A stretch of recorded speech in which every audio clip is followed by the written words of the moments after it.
आप देख रहे हैं कि कितनी विभिन्न पार्टियों द्वारा ये डेलीगेशन गया है चुनाव आयोग। करीब करीब सभी विपक्ष की पार्टियां यहां पर हैं। मैं नाम नहीं लूंगा, आप चेहरे देख रहे हैं। गौर करने वाली बात यह है कि ये आयोजन कल लेट रात्रि को हुआ है, लेट, क्योंकि आप जानते हैं जिस प्रकार का गैरकानूनी एक्शन लिया गया है वो भी लेट रात को लिया गया था। इतने अल्प समय में हमारे सभी कॉलीग्स ने, कई लोग दिल्ली से बाहर से भी आए हैं, कुछ एक दो लोग पहुंच नहीं पाए, लेकिन करीब करीब विपक्ष के हर रंग की पार्टी यहां पर उपस्थित है और मैं समझता हूं सब एकजुट होकर इस मामले में गए हैं। हमने चुनाव आयोग के साथ विस्तृत रूप से वार्तालाप किया। हम सब अंदर थे, चुनाव आयोग के तीनों नवगठित चुनाव आयोग और उनके सभी अफसर थे। मैं संक्षिप्त में बता दूं आपको कि हमने क्या कहा। पहली बात कि ये बहुत ही गंभीर और व्यापक मुद्दा है। ये सिर्फ एक व्यक्ति या व्यक्ति विशेष या पार्टी विशेष का मुद्दा नहीं है। ये मुद्दा व्यापक इसलिए है क्योंकि ये सीधा संबंध रखता है भारत के संविधान के मूल ढांचे से, जिसको आप बेसिक स्ट्रक्चर कहते हैं। जैसा कि आप जानते हैं, मूल ढांचे का जो पूरा कानून है वो ये कहता है, बड़ी बहुत अनूठी बात है भारत के बारे में, कि अगर कोई भी संवैधानिक संशोधन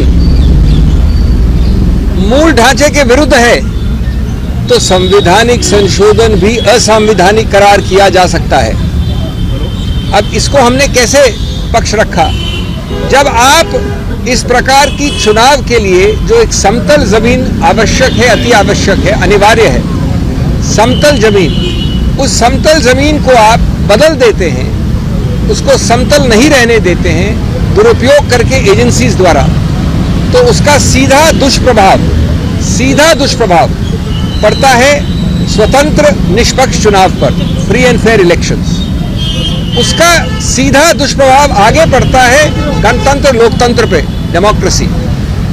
और स्वतंत्र निष्पक्ष चुनाव या लोकतंत्र गणतंत्र दोनों, उच्चतम न्यायालय ने केशवानंद भारती के समय से कहा है, बार बार कहा है, मूल ढांचे के एक अभिन्न अंग हैं। तो जब आप समतल जमीन को बदल देते हैं, नॉन समतल बना देते हैं दुरुपयोग करके एजेंसीज का, तो आप सीधा उस मूल ढांचे पे प्रहार कर रहे हैं, असंवैधानिक गैर कानूनी प्रहार। ये एक मूल मुद्दा है और इसके लिए सबसे बड़ा पुलिसमैन इस समतल जमीन का संविधान ने बनाया है, चुनाव आयोग को बनाया है। सिर्फ कोई स्टैट्यूटरी गठित संस्था नहीं है, ये संवैधानिक संस्था है। तो हमने उनको उनके उत्तरदायित्व की याद दिलाई और कहा कि आप बेझिझक होकर इस मामले में हस्तक्षेप करें। दूसरा पहलू हमने बड़ा रोचक रखा उनके सामने, हमने उदाहरण तो दिए, अभी मैं 2-3 दूंगा। स्वतंत्र भारत के 75 वर्ष के इतिहास में कई सरकारें आई हैं, उसका रंग ये भी हो सकता है, ये भी हो सकता है, ये भी हो सकता है। इसी सत्तारूढ़ पार्टी की सरकारें पहले आई हैं, लेकिन 75 वर्ष में कभी भी चुनाव के बिल्कुल शुरू में, चुनाव के आसपास एजेंसीज का दुरुपयोग ऐसे कभी नहीं हुआ। 75 वर्ष में पहली बार एक पदासीन मुख्यमंत्री को कल रात को गिरफ्तार किया गया है, पहली बार। कुछ हफ्तों पहले एक मुख्यमंत्री को मजबूर करके हटा के उसको गिरफ्तार किया गया। विपक्ष की बहुत बड़ी पार्टी, 125 साल से ज्यादा पुरानी पार्टी कांग्रेस के 94, 95, 96 के अकाउंट्स के विषय में 150 करोड़ से ज्यादा फ्रीज हुआ है। हमारे माननीय कांग्रेस अध्यक्ष, पूर्व कांग्रेस अध्यक्षा, सबने अभी आपके समक्ष 2 दिन पहले इस पर प्रेस कॉन्फ्रेंस भी की है। अभी हमको बता रहे हमारे मित्र लेफ्ट के, ये चुनिया खड़े मेरे साथ, उनको भी वैसे ही नोटिस आए हैं। तीसरा पहलू, हमने एक सूची दी 11 और हाल के रीसेंट उदाहरण, पुराने उदाहरण तो सैकड़ों हैं, वो 11 के 11 एनसीपी से लेकर, टीएमसी से लेकर, कांग्रेस से लेकर विपक्ष के हर पार्टी पे है जहां पर एजेंसीज का दुरुपयोग हुआ है, गिरफ्तारी हुई है। लेकिन एक भी उदाहरण नहीं है सत्तारूढ़ पार्टी का। ये कौन सी जादुई पुड़िया खाई है सत्तारूढ़ पार्टी ने कि हर अच्छाई वहाँ है, हर बुराई यहाँ है, या सिर्फ बुराई दिखती यहाँ पर है? अगर बुराई वहाँ है तो दिखती नहीं है। वॉशिंग मशीन का तो उदाहरण आपने बहुत सुन लिया है, लेकिन ये समतल जमीन की मूल ढांचे को प्रहार करता है। हमने 11 लिखित और उसके अलावा 14 उदाहरण दिए हैं अभी अभी चुनाव आयोग को। तीसरा पक्ष ये है कि अगर कुछ गलती भी हुई है तो आपने कहीं ये नहीं दिखाया कि अभी इसी वक्त एजेंसीज की रेड आवश्यक है, अभी इसी वक्त इनकी गिरफ्तारी आवश्यक है।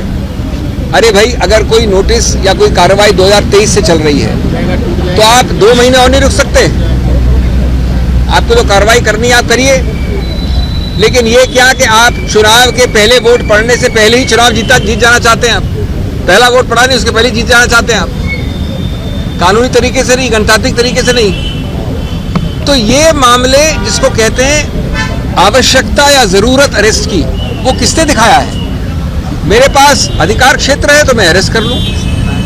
चौथा, हमने बताया कि आपके जो कई सारे सर्कुलर है चुनाव आयोग के, उसमें भी ये वंचित है। हमारे कॉलीग्स ने ये मांग की कि अगर चुनाव आयोग डीजीपी बदल सकता है, होम सेक्रेटरी बदल सकता है, किसी को बदल सकता है, तो ये एजेंसीज किस प्रकार की कोई एक विशेष एग्जेम्पशन एंजॉय करती हैं? इन एजेंसीज पे नियंत्रण क्यों नहीं करता चुनाव आयोग? इन एजेंसीज के नियुक्तियां कम से कम इन 4 महीने के लिए क्यों नहीं होती चुनाव आयोग द्वारा? ये भी पुलिस एजेंसी है एक प्रकार से, ये भी सत्तारूढ़ पार्टी के उपयोग और दुरुपयोग के लिए है। तो इसलिए ये मुद्दे बहुत ही मूल मुद्दे हैं, और हम ये कहेंगे कि हर प्रकार का अनड्यू इन्फ्लुएंस का आपका कानून है, सर्कुलर है, आप उसको सिर्फ शब्द नहीं रखिए, आप उसका इस्तेमाल करिए। नहीं तो ये चुनाव आयोग एक सिर्फ एक सजाने के लिए कोई संस्था नहीं होनी चाहिए। ये हमारा पुलिसमैन है, गणतंत्र।